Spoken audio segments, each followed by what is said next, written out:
Okay, so my name's Lucy Blakemore, and this is my attempt at doing an example Pecha Kucha on the topic of playing with time in teaching. And this is for our first ever Meet Professional Development event on the 21st of February 2013.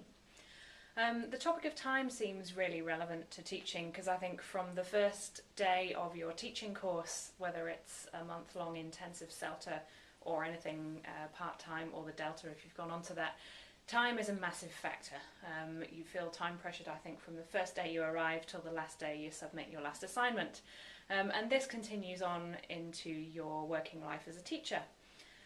What you learn on your teaching courses is to plan things down to the last minute, planning every single interaction in your lesson, planning carefully when you'll be talking, when the students will be talking, so that in this ideal world we have a beautiful hour or 2-hour lesson where everything happens perfectly and at exactly the time we want.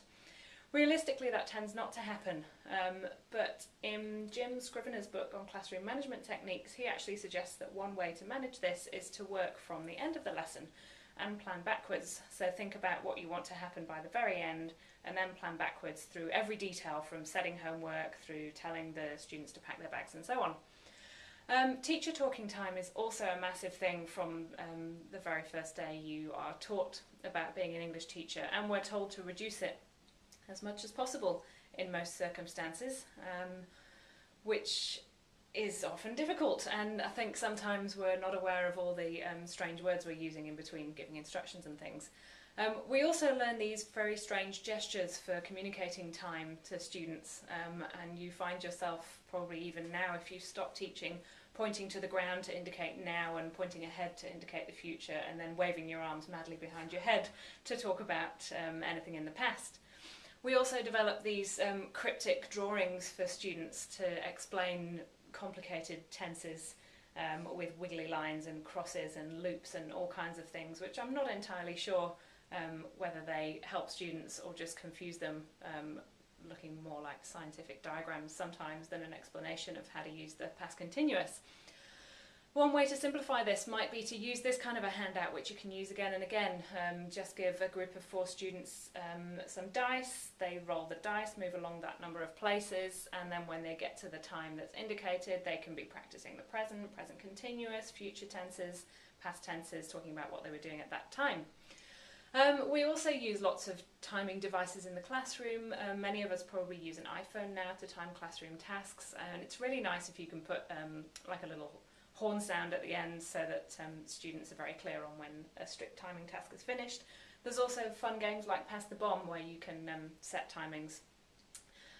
What else? Board races are a really nice way to bring timing and pace into lessons, where it's the students desperately trying to finish something more quickly than another team.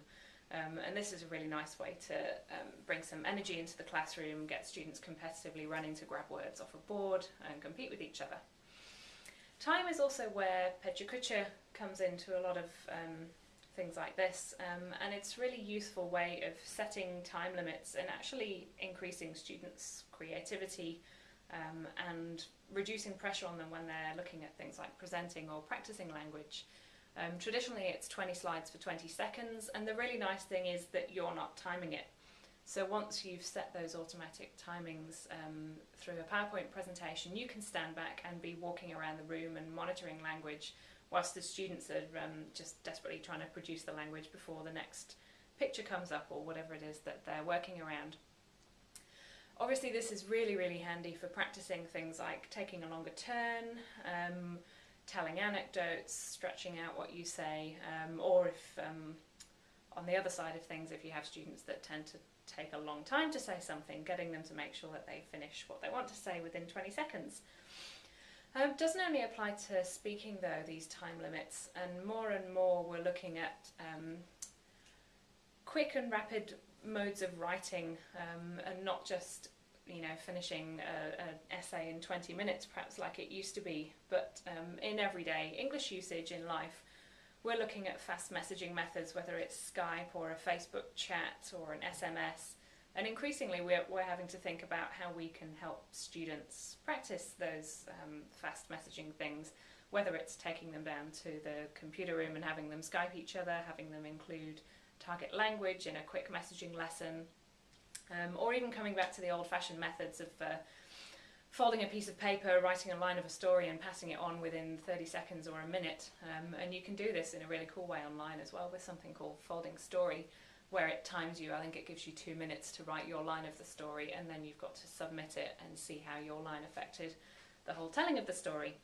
But in the words of Bucks Fizz in the 1981 Eurovision Song Contest, you've got to speed it up, but sometimes you've got to slow it down as well. And pace is something that is really good to be aware of as a teacher. It's what keeps the students interested, as well as the content of the lesson, of course.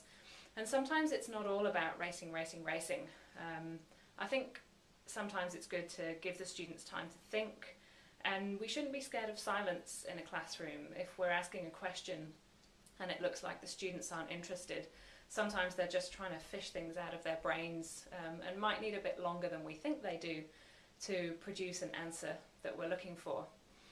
If you want to make yourself aware of your pacing and timing during a lesson, a really good way to do it is time yourself, of course, or get someone to observe you and ask them what to look for. So if you think you run through things too fast, or if you think your pace is very slow, ask them to listen for that and look for that and give you feedback afterwards.